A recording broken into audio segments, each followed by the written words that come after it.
کرتی ہوں اللہ کے نام سے جو بے انتہا مہربان نہایت رحم فرمانے والا ہے۔ اے لوگو، تم سب کے پاس تمہارے رب کی طرف سے ایک نصیحت آ چکی ہے اور سینوں کی بیماریوں کے لیے شفا اور ہدایت اور مومنوں کے لیے رحمت۔ آپ کہہ دیجئے کہ اللہ کے فضل اور اس کی رحمت پر انہیں چاہیے کہ خوش ہو جائیں، وہ ان سب چیزوں سے بہتر ہے جسے لوگ جمع کر رہے ہیں۔ سورۃ یونس کی اس وقت میں نے آپ کے سامنے آیت نمبر 57 اور 58 پڑھی ہے۔ اللہ سبحانہ و تعالی تمام انسانوں سے مخاطب ہیں جو اس کی اپنی مخلوق ہے۔ اس نے انسان کو جب دنیا میں بھیجا تو انسان کی صرف مادی ضروریات ہی کا خیال نہیں رکھا۔ انسان کو اس دنیا میں بھیجنے سے پہلے دنیا میں اس کی غذا اور اس کی دیگر ضروریات کو پورا کرنے کے لیے اللہ تعالیٰ نے زمین میں طرح طرح کے خزانے رکھے۔ اس کے بعد انسان کو یہاں پر بھیجا اور انسانی نسل بڑھتی چلی گئی۔ ہم دیکھتے ہیں کہ زمین میں انسان کے لیے طرح طرح کی نعمتیں چھپی ہوئی ہیں۔ ہمارا رزق اس زمین کے اندر سے آتا ہے، پانی کی شکل میں، پودوں کی شکل میں اور دیگر مختلف نعمتوں کی شکل میں۔ ہماری دیگر ضروریات بھی اللہ تعالیٰ نے بہت محفوظ شکل میں اس زمین کے اندر رکھ دی۔ لیکن اللہ تعالیٰ نے انسان کو صرف دنیا میں ان نعمتوں کے ساتھ ہی نہیں بھیجا۔ انسان صرف جسمانی ضروریات ہی ساتھ لے کر نہیں آیا، بلکہ اس کے ساتھ ساتھ اسے جسم کے ساتھ روح بھی دی گئی، اسے دل اور دماغ بھی دیے گئے۔ انسانی جسم میں صرف معدہ ہی نہیں تھا جس کو اسے مختلف قسم کی غذاؤں سے بھرنا تھا۔ انسان دوسرے جانوروں کی نسبت عقل اور شعور رکھتا تھا، سوچ سمجھ رکھتا تھا، مختلف طرح کے جذبات اور احساسات تھے اس کے اندر۔ ایسی مخلوق کے لیے صرف کھانا پینا کافی نہ تھا، اسے صرف اپنے لیے لباس نہیں چاہیے تھا، بلکہ اس کو اپنی روح کا سامان بھی چاہیے تھا۔ اس لیے اللہ سبحانہ وتعالی نے جب سے یہ دنیا بنی، جب سے انسان اس پر آیا، انسان کے لیے اس کی جسمانی ضروریات کے ساتھ ساتھ ہدایت کا سامان بھی کیا۔ قرآن پاک میں ہی اللہ تعالیٰ فرماتے ہیں الذی خلق کل شیء ثم ہدی، اللہ وہ ذات ہے جس نے ہر چیز کو پیدا کیا پھر اس کو راہ دکھائی، ہر چیز کو کام کرنا سکھایا۔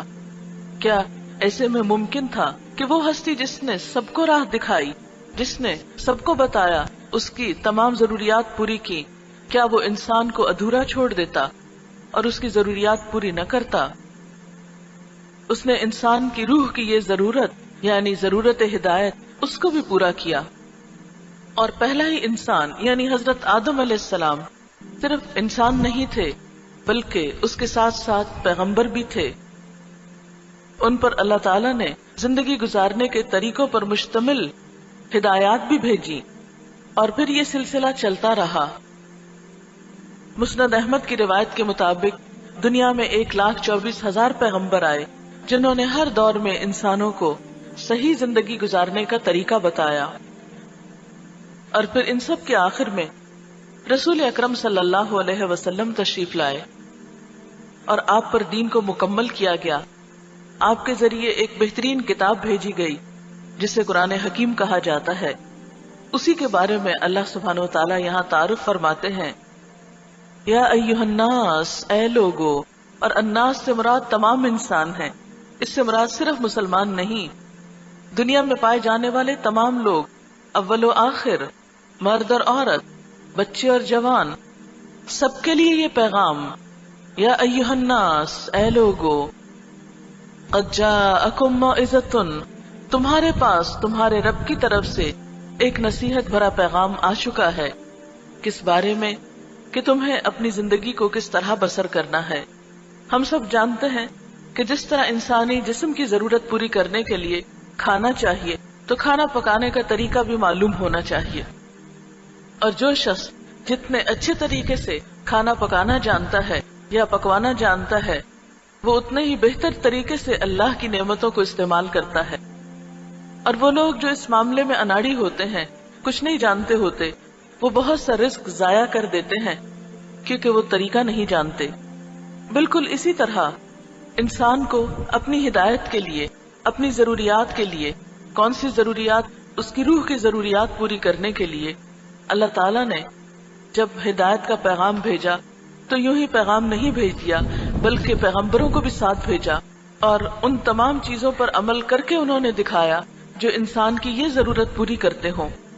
آپ جانتے ہیں کہ دنیا میں عموماً یہ تصور ہے یا عموماً یہ سمجھا جاتا ہے کہ شاید انسان کے پاس اگر دنیاوی مال و دولت زیادہ ہو تو وہ زیادہ خوش ہو سکتا ہے، لیکن حال ہی میں ایک سروے ہوا ہے جس میں دنیا کے مختلف ممالک کے لوگوں کو اس نمبر پہ رکھا گیا۔ ایک تحقیق ہوئی لندن اسکول آف اکنامکس کے تحت، جس میں یہ جائزہ لیا گیا مختلف دنیا کے انسانوں کا کہ دنیا کے کون سے لوگ جو ہیں وہ زیادہ خوش ہیں اور کون سے لوگ کم خوش ہیں۔ تو آپ کے لیے حیرت ہوگی کہ برطانیہ کا نمبر 39 تھا، برطانیہ کے لوگوں کا خوشی کے اعتبار سے۔ ہندوستان کا نمبر 5واں تھا، اور آپ کو حیرت ہوگی کہ دنیا میں سب سے زیادہ خوش رہنے والے لوگ بنگلہ دیش کے لوگ تھے، جو عموماً سب سے غریب ملک سمجھا جاتا ہے۔ تو اس سے پتہ چلتا ہے کہ انسان کی خوشیوں کا انحصار دولت پر نہیں، ضروری نہیں کہ جس کے پاس مال زیادہ ہو وہ خوش بھی زیادہ ہو۔ پھر اگر مال ہی خوشیوں کا سبب نہیں تو پھر وہ کیا چیز ہے جس کی وجہ سے انسان خوش رہ سکتا ہے؟ خوشیوں کی بنیاد اور بہت سی چیزیں ہیں، جس میں خاص طور پر انسان کی روحانی ضروریات کا پورا ہونا۔ جب ہم خوش ہوتے ہیں تو ایسا نہیں کہ ہمارے ہاتھ خوش ہو رہے ہوتے ہیں یا ہمارے پاؤں خوش ہو رہے ہوتے ہیں یا ہمارا سر خوش ہو رہا ہوتا ہے، وہ ہمارا دل اور روح خوش ہوتی ہے۔ اس لیے دل اور روح کی خوشی کس چیز میں ہے؟ جب تک ہم اس کے بارے میں نہیں جانتے، جب تک اس کو نہیں پہچانتے، اس وقت تک ہم خوش نہیں رہ سکتے۔ خوشیوں کی حقیقی ضرورت اللہ کی کتاب پوری کرتی ہے۔ قرآن پاک میں روح کے لیے یعنی وحی کے لیے بھی لفظ روح آیا ہے۔ انسان کے جسم کے اندر جو روح ہے اس کے لیے بھی لفظ روح آیا ہے۔ ایک اور موقع پر قرآن کے لیے وحی الہی کے لیے بھی لفظ روح آیا ہے۔ گویا دوسرے معنوں میں انسان کی روح کی خوشی اس روح کے اندر ہے۔ اسی لیے فرمایا یا ایھا الناس، اے لوگو، قد جاءکم موعظۃ من ربکم، تمہارے پاس تمہارے رب کی طرف سے ایک نصیحت آ چکی ہے، وشفاء لما فی الصدور، اور جو کچھ سینوں میں ہے اس کے لیے شفا۔ اور سینے میں کیا ہوتا ہے؟ دل، اور دل ہی انسان کا مختلف خواہشات اور مختلف احساسات اور جذبات کا منبع یا مصدر ہوتا ہے یا سورس ہوتا ہے۔ آپ کا دل خوش ہوتا ہے تو ساری دنیا آپ کو خوش نظر آتی ہے، اور اگر آپ کا دل غمگین ہے تو ہر چیز میں آپ کو ایک اداسی کی کیفیت محسوس ہوگی۔ لہذا اس قرآن کو دلوں کی بیماریوں کے لیے ایک نعمت بتایا گیا۔ ایک اور جگہ پر اللہ تعالیٰ فرماتے ہیں وَنُنَزِّلُ مِنَ الْقُرْآنِ مَا هُوَ شِفَاءٌ وَرَحْمَةٌ، ہم قرآن میں سے وہ چیزیں اتارتے ہیں کہ جو شفا اور رحمت کا سبب ہے۔ یعنی قرآن انسانوں کے لیے دراصل ایک شفا ہے، پیغام صحت ہے، اور آپ جانتے ہیں کہ جسمانی صحت کا بھی انحصار انسان کے دل کی صحت پر ہوتا ہے۔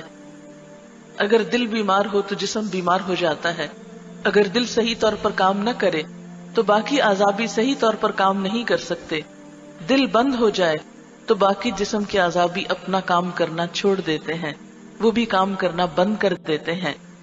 اس لیے دل کی صحت جسم کی صحت ہے، اور روح کا تعلق بھی چونکہ دل سے ہے، اس لیے روحانی خوشی کا تعلق بھی دلوں ہی سے ہے۔ اور اگر روحانی اعتبار سے بھی دل صحت مند ہو تو انسان کی ساری زندگی صحت مند ہو جاتی ہے۔ آپ دیکھیے کہ دلوں میں ہی محبت ہوتی ہے، دلوں میں ہی غم ہے، دل ہی میں غصہ ہوتا ہے، اسی طرح دلوں میں ہی نفرت، حسد، بغض، کینہ اور یہ تمام برے جذبات بھی دلوں کے اندر ہی ہوتے ہیں۔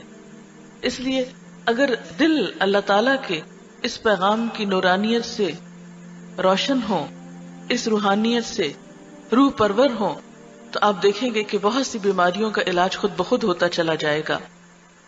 یعنی جس طرح ہم ایسی غذاؤں کا انتخاب کرتے ہیں کہ جس کی وجہ سے ہمارے دل صحت مند ہو، تو بالکل اسی طرح روح کی صحت کے لیے بھی انسان کو ایسے کلام، ایسی بات اور ایسی چیز کی ضرورت ہے کہ جس سے روحانی صحت برقرار رہے اور انسان اس دنیا کو بھی بہتر طور پر انجوائے کر سکے اور آخرت کو بھی. اسی لیے اللہ تعالیٰ فرماتے ہیں کہ یہ کتاب تینوں کے لیے شفا ہے اور ہدایت ہے، انسانی زندگی میں رہنمائی کے لیے آئی ہے، ورحمتن، اور رحمت کا سبب ہے. لیکن کس کے لیے ہے یہ سب نعمتیں؟ للمؤمنین، مان جانے والوں کے لیے، جو اللہ کی بات پر یا اس کی صداقت پر ایمان رکھتے ہوں. اور پھر ساتھ ہی فرمایا قل بفضل اللہ وبرحمتہ، آپ کہہ دیجئے کہ اللہ کے فضل اور اس کی رحمت پر فبذالک فلیفرحوا، ان لوگوں کو خوش ہو جانا چاہیے. یعنی اس نعمت کے مل جانے پر، اس رحمت کے میسر آنے پر، اس شفا کے حاصل ہونے پر لوگوں کو خوشیاں منانا چاہیے. ہوا خیر مما یجمعون، اس قرآن کا ملنا ان سب چیزوں سے بہتر ہے جسے لوگ جمع کر رہے ہیں. اس لیے خاص طور پر میں نے اس آیت کا انتخاب کیا ہے کیونکہ اللہ تعالیٰ کا یہ حکم ہے کہ جب یہ نعمت ملے تو انسان اس نعمت کے پانے پر بھی خوش ہو. لیکن ظاہر ہے کہ ہر خوشی اپنی حد کے اندر ہی ہونی چاہیے. لیکن ساتھ ہی ایک پیغام یہ بھی دیا کہ دنیا میں آج تک تم نے جو کچھ بھی جمع کیا، جو کچھ بھی تم کو ملا، جو کچھ بھی سمیٹا، ان سب چیزوں میں سے بہتر ہے یہ تحفہ، یہ نعمت اور یہ خزانہ. اب دیکھیں کہ عام طور پر ہم کن چیزوں پر خوش ہوتے ہیں؟ جب ہمیں مال میں سے کچھ ملے، یا کوئی عزیز دوست ملے، یا کوئی اور اسی طرح کی، اور عموماً مال کے ملنے پر ہر چیز سے بڑھ کر خوش ہوتے ہیں کیونکہ انسان کے اندر اس کی محبت رچ بس گئی ہے. قرآن پاک میں اللہ تعالیٰ فرماتے ہیں ان الانسان لربہ لکنود، بے شک انسان اپنے رب کا بہت ناشکرا ہے. وانہ لحب الخیر لشدید، اور انسان مال کی محبت میں بہت شدید ہے. لہذا عموماً جب انسان کو کوئی مادی چیز ملتی ہے تو اس پر وہ زیادہ خوش ہو جاتا ہے. لیکن اللہ تعالیٰ اس موقع کو فوراً اس طرف موڑتے ہیں، اس احساس کو فوراً اس طرف موڑ دیتے ہیں کہ ہوا خیر مما یجمعون، یہ قرآن زیادہ بہتر ہے جسے لوگ جمع کر رہے ہیں، جسے لوگ سمیٹ رہے ہیں. اللہ تعالیٰ اس کو ایک اور جگہ بابرکت کتاب بھی فرماتے ہیں کتاب انزلناہ الیک مبارک، یہ ایک ایسی کتاب ہے جسے ہم نے آپ کی طرف اتارا ہے، بہت برکت والی ہے. کیوں اتارا ہے؟ لیدبروا آیاتہ، تاکہ لوگ اس کی آیات میں غور و فکر کریں. یعنی یہ کتاب اس لیے نہیں آئی کہ اس کے ساتھ ہماری زبانی کلامی عقیدت ہو یا ہم اس کو ایک طرف رکھ دیں بہت بلند. نہیں، فرمایا یہ اس لیے اتاری گئی ہے کہ لوگ اس کی آیات میں غور و فکر کریں. اب دیکھیے کہ قرآن پاک اللہ تعالیٰ نے بھیجا، یہ اس کا کلام ہے. اس کا کلام ہونے کی وجہ سے یہ دنیا کی ہر چیز سے زیادہ عظیم تر ہے. مثلا دنیا میں کوئی بھی کتاب جو کبھی لکھی گئی، خواہ وہ کتنی بھی بیسٹ سیلر کیوں نہ ہو، کتنی بھی کسی کتاب کو اہمیت کیوں نہ دی گئی، لیکن بہرحال وہ سب انسانی کوششیں ہیں. یہ وہ واحد کتاب ہے دنیا میں کہ جو مکمل طور پر اللہ تعالیٰ کے کلام یا اللہ تعالیٰ کی مرضی پر مبنی ہے. اس لیے اس کے بارے میں کیا فرمایا کہ یہ برکت والی ہے.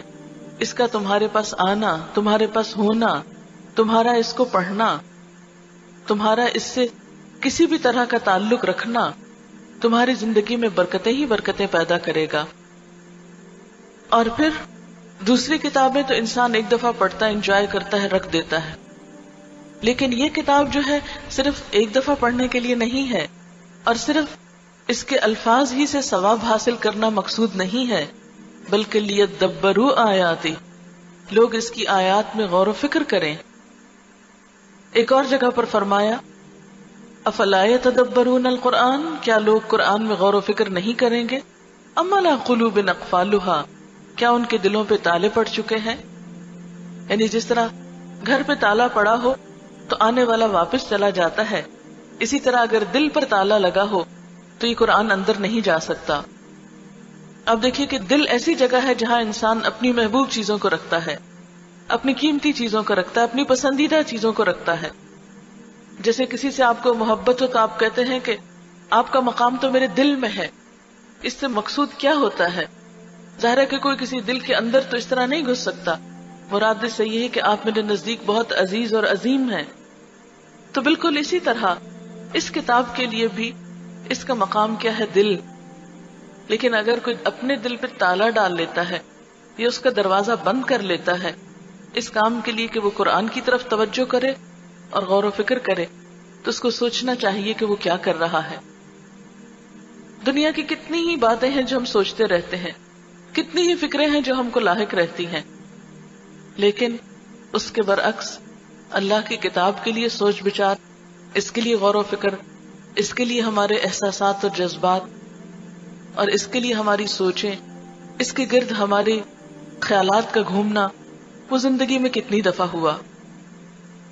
آپ صبح سے شام تک کے اپنی سوچوں کا جائزہ لیں کہ کتنی مختلف چیزوں کے بارے میں ہم سوچتے رہتے ہیں، لیکن دن کا وہ کتنا حصہ ہے یا کون سا حصہ ہے جب ہماری یادوں میں، ہمارے خیالوں میں، ہماری سوچوں میں اللہ کی یہ کتاب ہو اور ہم تنہا بیٹھ کر اس کے بارے میں غور کر رہے ہوں کہ اللہ تعالیٰ نے اپنی کتاب میں یہ فرمایا ہے اور اس کا ہماری عملی زندگی سے کیا تعلق ہے.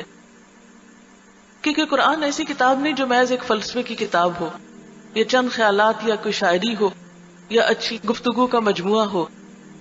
ایسا نہیں، یہ تو زندگی کے ایک ایک مرحلے پر ایک ایک بات کے بارے میں بہترین رہنمائی عطا کرتی ہے. آپ روز قرآن پڑھیے، روز آپ کو یہ محسوس ہوگا کہ جیسے اس نے آپ کے دل کی بات جان لی، جیسے اس نے آپ کے اندر کو جانچ لیا. کیونکہ قرآن وہ چیزیں ہمارے اوپر کھول دیتا ہے ہماری کہ جو خود ہم سے مخفی ہوتی ہیں، کیونکہ یہ اللہ کا کلام ہے، یہ ایک سچی کتاب ہے.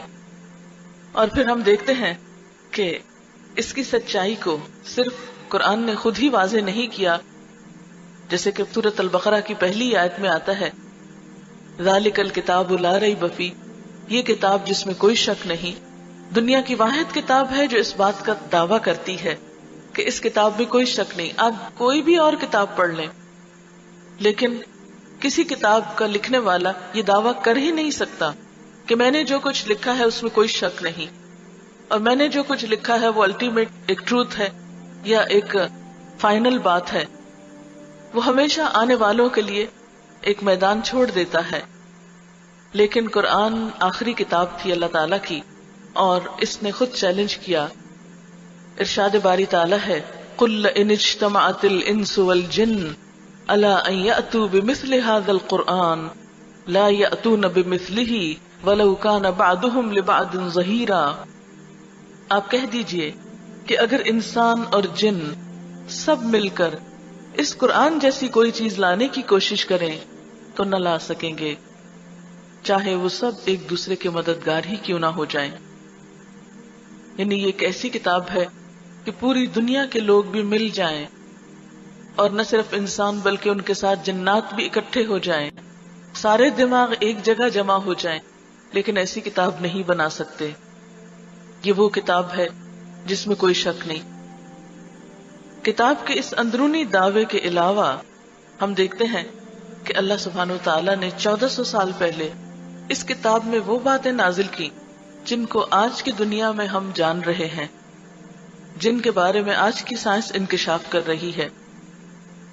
مثال کے طور پر قرآن پاک سورۃ الذاریات میں اللہ تعالیٰ فرماتے ہیں وَالسَّمَاءَ بَنَيْنَاهَا بِأَيْدٍ وَإِنَّا لَمُوسِعُونَ وَالْأَرْضَ فَرَشْنَاهَا فَنِعْمَ الْمَاهِدُونَ، اور آسمان اس کو ہم نے اپنے ہاتھ سے بنایا اور ہم اس کو وسعت دے رہے ہیں، اور زمین اس کو ہم نے بچھایا، ہم کتنے اچھے بچھانے والے ہیں. اب یہاں پر آپ دیکھیں کہ اللہ سبحانہ وتعالیٰ نے 1400 سال پہلے اس کتاب میں فرمایا کہ ہم آسمان کو وسعت دے رہے ہیں، ہم اس کو پھیلاتے چلے جا رہے ہیں. لیکن آج یہ پتا چلا کہ ہاں واقعی کائنات وسعت پذیر ہے.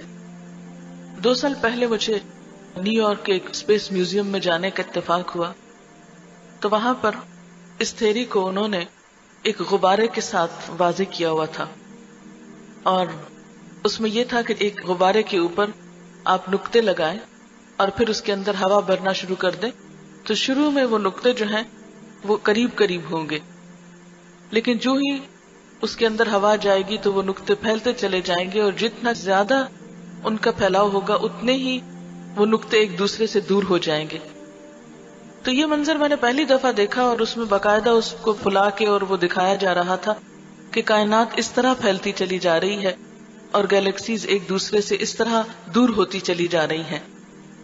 لیکن 1400 سال پہلے حضور صلی اللہ علیہ وسلم کو تو کسی نے نہیں بتایا تھا. اگر یہ کتاب آپ نے خود لکھی ہوتی تو آپ یہ بات کبھی بھی نہ لکھ سکتے، لیکن چونکہ اللہ کی کتاب ہے، جس نے پوری کائنات کو بنایا، جس نے یہ آسمان بنائے، جس نے یہ زمین بنائی، اسی نے یہ کتاب بھیجی. اس لیے یہ کتاب سچی ہے کہ وہ باتیں جو آج ہم کو معلوم ہو رہی ہیں، مثلا ہم دیکھتے ہیں کہ ایڈون ہبل نے بہت بڑی دوربین کے ذریعے یہ بات 1929 کے بعد دریافت کی کہ ستارے اور کہکشائیں نہ صرف یہ کہ ہم سے دور ہو رہے ہیں بلکہ ایک دوسرے سے بھی دور ہو رہے ہیں. تو اس سے یہ نتیجہ اخذ کیا جا سکتا ہے کہ یہ کائنات مسلسل پھیل رہی ہے.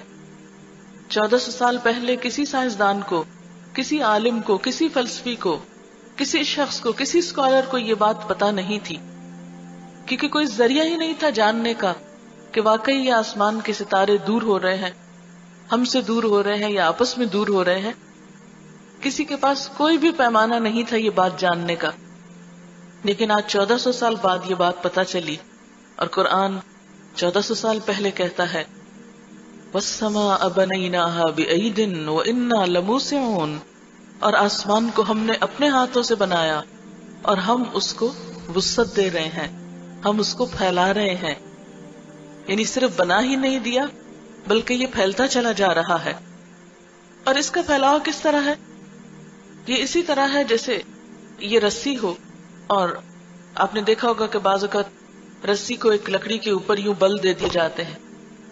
اب یوں سمجھے کہ یہ گیلیکسیز اور مختلف چیزیں جو ہیں یہ اسی طرح آپس میں لپٹی ہوئی تھی، جیسے قرآن پاک میں ایک اور جگہ پر آتا ہے، اور پھر ہم نے ان کو کھول دیا. تو اب جب یہ کھلتا ہے تو کیا ہوتا ہے کہ جیسے رسی کے بل کھلتے چلے جاتے ہیں تو چیز پھیلتی چلی جاتی ہے. اور آپ اگر شیپ اپنے ذہن میں لائیں گیلیکسیز کی تو آپ دیکھیں گے کہ اس کے اندر بھی یوں ہی رسی کی طرح جیسے بل کھلے ہوئے ہوں، اس طرح ایک دوسرے سے لہریں جدا ہو رہی ہوتی ہیں، اور پھر وہی کھلتے چلے جا رہے ہیں، کھلتے چلے جا رہے ہیں. اور یہ نظریہ جو ہے قرآن پاک میں 1400 سال پہلے بیان کیا گیا. پھر اسی طرح آپ دیکھیں کہ ایک اور آیت میں اللہ تعالیٰ فرماتے ہیں وَهُوَ الَّذِي خَلَقَ اللَّيْلَ وَالنَّهَارَ، وہ اللہ وہ ذات ہے جس نے رات اور دن کو بنایا، وَالشَّمْسَ وَالْقَمَرَ، سورج اور چاند کو بنایا، كُلٌّ فِي فَلَكٍ يَسْبَحُونَ، سارے کے سارے اپنے مدار میں تیر رہے ہیں. اب آپ دیکھیے کہ 1400 سال پہلے کے انسان کو یہ بات پتہ نہ تھی. رات اور دن کا جہاں ذکر ہے وہاں سورج اور چاند کا ذکر ہے. پھر فرمائے کلن فی فلک یسبحون، یہ سورج اور چاند جو ہیں یہ اپنے اپنے آربٹ کے اندر، اپنے اپنے دائرے کے اندر گھوم رہے ہیں. اور صرف گھومنے کا لفظ نہیں فرمایا بلکہ تیرنے کا فرمایا. کائنات کی جو فضا ہے اس میں سیارے اسی طرح گھوم رہے ہیں جیسے سمندر کے اوپر کوئی کشتی تیر رہی ہو. یعنی اتنی سموتھ ہے ان کی رفتار، جس طرح پانی کی سطح کے اوپر ایک جہاز چل رہا ہوتا ہے اور وہ یوں لگتا ہے جسے پھسلتا چلا جا رہا ہو. اور یہ سب جانتے ہیں کہ اجرام فلکی جو ہیں یا ستارے اور سیارے جو ہیں یہ دائروں کی شکل میں سفر کرتے ہیں. یعنی ان کی جو رفتار ہے وہ سیدھی نہیں ہے بلکہ وہ گول گھومتے ہیں. 1400 سال پہلے کے انسان کو نہیں پتا تھا کہ سورج بھی گھوم رہا ہے یا زمین بھی گھوم رہی ہے. ایک عرصے تک یہ نظریہ رہا کہ سورج جو ہے وہ چلتا ہے اور زمین اپنی جگہ پر ساکت ہے. پھر یہ ہوا کہ نہیں، سورج ٹھہرا ہوا اور زمین گھوم رہی ہے. لیکن قرآن نے کیا بتایا؟ دونوں ہی گھوم رہے ہیں. اور لیٹسٹ تھیری کیا ہے کہ ہاں دونوں ہی گھوم رہے ہیں. قرآن پاک کی سورت یاسین میں آپ نے پڑھا ہوگا وَالشَّمْسُ تَجْرِي لِمُسْتَقَرٍّ لَهَا ذَلِكَ تَقْدِيرُ الْعَزِيزِ الْعَلِيمِ، اور سورج چل رہا ہے، دوڑ رہا ہے اپنے ایک ٹھکانے کی طرف، ذالک تقدیر العزیز العلیم، یہ اندازہ اس ہستی کا ہے جو بہت زبردست ہے، بہت علم والی ہے. یعنی اللہ تعالیٰ نے اس کے لیے منزل مقرر کی اور اس کے اندر سب کچھ گھوم رہا ہے. پھر اسی طرح ہم دیکھتے ہیں کہ چاند بھی گھومتا ہے، نہ صرف یہ کہ زمین اور سورج بلکہ چاند اور ستارے. ہم سب جانتے ہیں کہ ہماری زمین جو ہے وہ ایک گیلیکسی کے اندر ہے، وہ گیلیکسی جو ہے وہ بھی گھوم رہی ہے. پھر اس گیلیکسی کے اندر ہمارا جو سولر سسٹم ہے اس کا سینٹر جو ہے سورج ہے، اور اس کے ارد گرد زمین اور بہت سے اور سیارے گھوم رہے ہیں. یعنی ہماری زمین سورج کے گرد بھی گھوم رہی ہے، پھر سورج ہم سب کو لے کے اپنی گیلیکسی کے مدار کے آس پاس گھوم رہا ہے. تو اس سے آپ اندازہ کر سکتے ہیں کہ 1400 سال پہلے کا انسان تو نہیں جانتا تھا یہ سب کچھ، لیکن قرآن نے یہ ذکر کیا، لہذا کوئی یہ نہیں کہہ سکتا کہ یہ کتاب کسی انسان کی لکھی ہوئی ہے، کیونکہ انسانوں کے پاس تو یہ علم ہو ہی نہیں سکتا تھا اس وقت. پھر اسی طرح قرآن پاک میں ایک اور بات کی گئی کہ ہر چیز کو پانی سے بنایا گیا، زندگی کا مدار پانی پر ہے. سورۃ الانبیاء کی آیت نمبر 30 میں اللہ سبحانہ وتعالیٰ فرماتے ہیں وَجَعَلْنَا مِنَ الْمَاءِ كُلَّ شَيْءٍ حَيٍّ، ہم نے پانی سے ہر زندہ چیز کو پیدا کیا. افلا یؤمنون، کیا وہ ایمان نہیں لائیں گے، کیا وہ مانیں گے نہیں. یعنی ہر زندہ چیز اس کے اندر پانی ہے، اور ہم سب جانتے ہیں کہ پانی کے بغیر کوئی جاندار زندہ نہیں رہ سکتا، پانی کے بغیر کوئی جاندار بڑھ نہیں سکتا. انسان کے اندر بھی جو سیل ہے، سیل سب سے چھوٹی اکائی ہے جسم کے اندر، اور ہم سب جانتے ہیں کہ سیل میں سائٹوپلازم جو ہے وہ 80% پانی پر مشتمل ہوتا ہے. یعنی ایک سیل کے اندر بھی 80% پانی ہے. اور اسی طرح انسانی جسم کا ایک بڑا حصہ جو ہے وہ پانی پر مشتمل ہے. اور اگر جسم سے پانی ختم ہو جائے تو زندگی باقی نہیں رہتی، پودے ختم ہو جاتے ہیں، جانوروں کو اگر پانی نہ ملے تو وہ مر جاتے ہیں. تو اس سے کیا پتہ چلتا ہے؟ زندگی کی بنیاد پانی پر ہے، اور یہ بات بھی 1400 سال پہلے قرآن پاک میں بتائی گئی. ایک اور جگہ پر اللہ سبحانہ وتعالیٰ بہت دلچسپ انداز سے کہتے ہیں اولم یر الذین کفروا، کیا وہ لوگ جو انکار کرتے ہیں انہوں نے دیکھا نہیں ہے ان الارض والسماء کانتا رتقا، کہ زمین اور آسمان باہم جڑے ہوئے تھے، ففتقناہما، تو ہم نے ان کو جدا کیا. اور اس میں خاص طور پر کہا گیا کہ جو لوگ مانتے نہیں، یعنی اللہ کو نہیں مانتے، اس کے دین کو نہیں مانتے، اس کے اس پیغام کو نہیں مانتے، کیا وہ لوگ اپنی آنکھوں سے اب نہیں دیکھ رہے یہ سب کچھ، کہ یہ سب پہلے ایک تھا، پھر اللہ نے اس کو الگ الگ کیا. اب بگ بینگ کی تھیوری میں کیا ہے آپ سب نے پڑھی ہوگی، آپ سب جانتے ہیں، لیکن 1400 سال پہلے تو یہ باتیں موجود نہ تھیں. اللہ سبحانہ وتعالیٰ خود فرماتے ہیں افلا یتدبرون القرآن، کیا یہ لوگ قرآن میں غور و فکر نہ کریں گے. ولو کان من عند غیر اللہ، اگر یہ کتاب اللہ کے سوا کسی اور کی طرف سے ہوتی، لوجدوا فیہ اختلافا کثیرا، تو وہ اس میں بہت بڑا اختلاف پاتے. لیکن حقیقت یہ ہے کہ یہ کتاب ہر طرح کے اختلاف اور کنٹرڈکشن سے پاک ہے. لیکن ہمارے پاس کس لیے آئی ہے؟ صرف جن بوت بگانے کے لیے نہیں، صرف برکتیں حاصل کرنے کے لیے نہیں، صرف تعویذ بنانے کے لیے نہیں، صرف گلے میں تعویذ کی شکل میں لٹکانے کے لیے یا گھر میں آیت الکرسی لکھ کے لٹکانے کے لیے نہیں. یہ کتاب تو ہدایت اور رہنمائی کے لیے آئی ہے. اللہ سبحانہ وتعالیٰ فرماتے ہیں وَأَنزَلْنَا إِلَيْكَ الذِّكْرَ، ہم نے آپ کی طرف یہ ذکر نازل کیا لِتُبَيِّنَ لِلنَّاسِ مَا نُزِّلَ إِلَيْهِمْ، تاکہ آپ لوگوں کو بیان کریں کہ ان کی طرف اتارا کیا گیا ہے. یعنی یہ تو کھول کھول کے بتانے کے لیے آیا ہے، بند کر کے غلاف میں لپیٹ کے رکھنے کے لیے نہیں آیا. اور اس کے بارے میں یہ بھی فرمایا کہ یہ اتنی عظیم کتاب ہے کہ لو انزلنا هذا القرآن على جبل لرأيته خاشعا متصدعا من خشية اللہ، اگر ہم اس قرآن کو کسی پہاڑ پہ اتارتے تو تم دیکھتے کہ وہ اللہ کے خوف سے پھٹ جاتا اور جھک جاتا. لیکن ہم لوگ اس کتاب کو رکھتے ہوئے نہ ہمارے دل نرم ہوتے ہیں، اور نہ ہمارے اپنے مزاج میں کوئی جھکاؤ آتا ہے. کیوں؟ اس لیے کہ یہ کتاب ہماری زندگی سے الگ ہے اور ہم اس کو چھوڑ کر اپنی مرضی کی زندگی بسر کر رہے ہیں. یہی وجہ ہے کہ آج ہمارے اندر بے حسی بھی ہے، دلوں کی سختی بھی ہے، اور انسانوں کے باہم ایک دوسرے کی ناقدری بھی ہے. کیا وجہ ہے کہ صحابہ کرام ایک دوسرے پہ جان دینے والے تھے، ایک دوسرے سے محبت کرنے والے تھے، لیکن آج ہم مسلمانوں کے اندر باہم عداوتیں ہیں، نفرتیں ہیں، ایسے ایسے اختلافات ہیں کہ دو بھائی بھی اکٹھے بیٹھنے کو تیار نہیں، ایک خاندان کے لوگ آپس میں جڑنے کو تیار نہیں.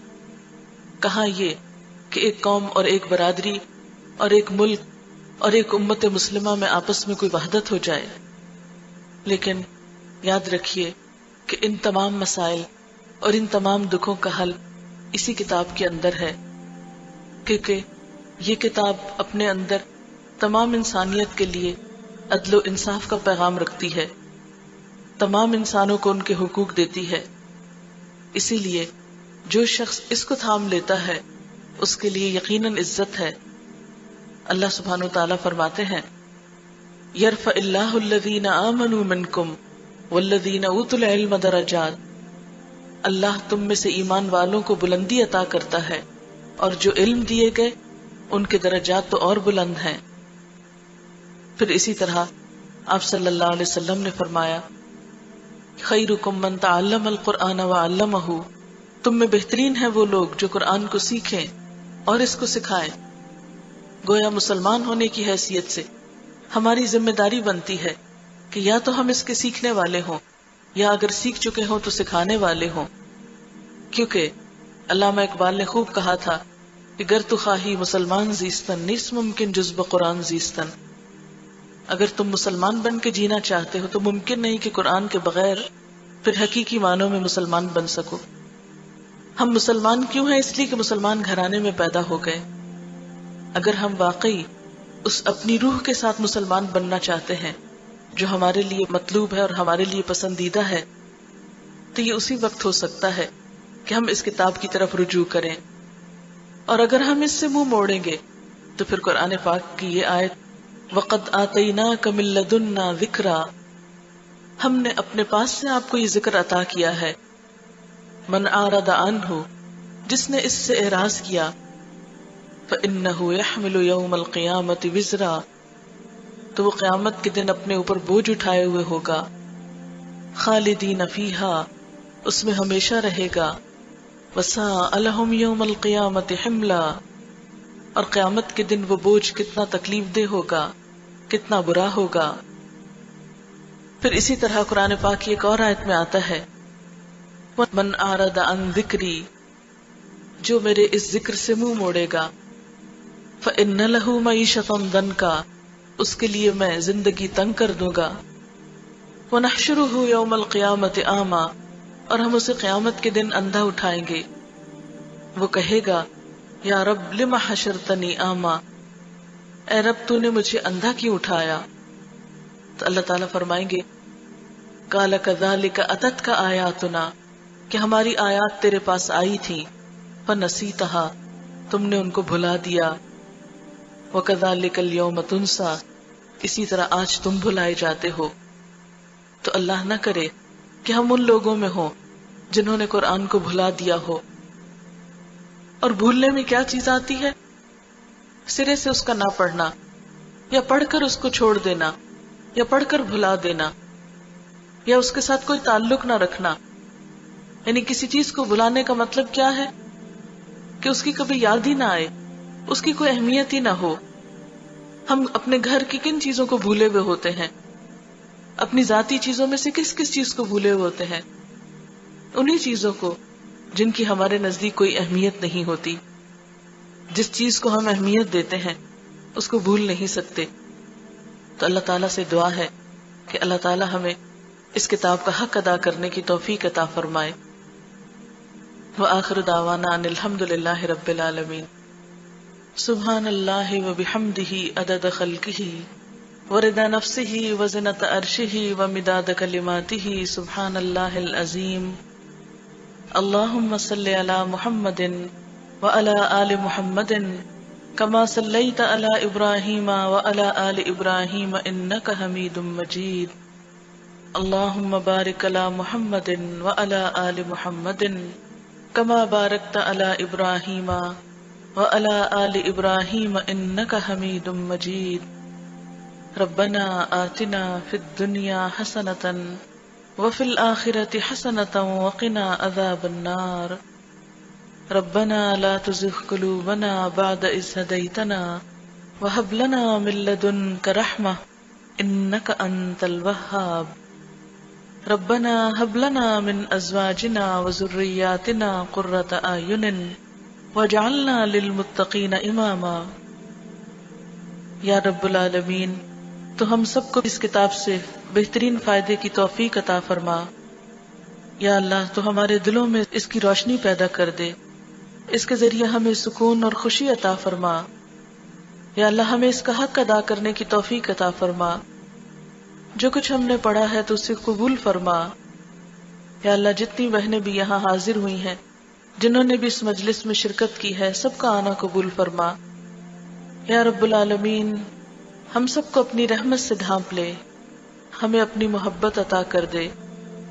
یا رب العالمین تو ہمارے گناہوں کو معاف کر دے، ہمارے دکھوں کو دور کر دے، ہمیں دنیا اور آخرت کی پریشانیوں سے نجات عطا فرمانا.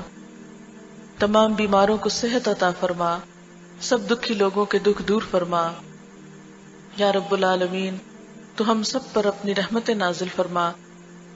یا اللہ سب کو اپنی اولاد کی خوشی نصیب فرما، سب کے بچوں کو دنیا آخرت کی کامیابی عطا فرما. ہمارے والدین کو اپنی رحمتوں میں ڈھانپ لے. رب ارحمہما کما ربیانی صغیرا. یا رب العالمین جو دنیا سے جا چکے ہیں ان کی بخشش فرما. یا اللہ ہم سب تیری رحمت کی فریاد کرتے ہیں. ربنا تقبل منا انک انت السمیع العلیم وتب علینا انک انت التواب الرحیم.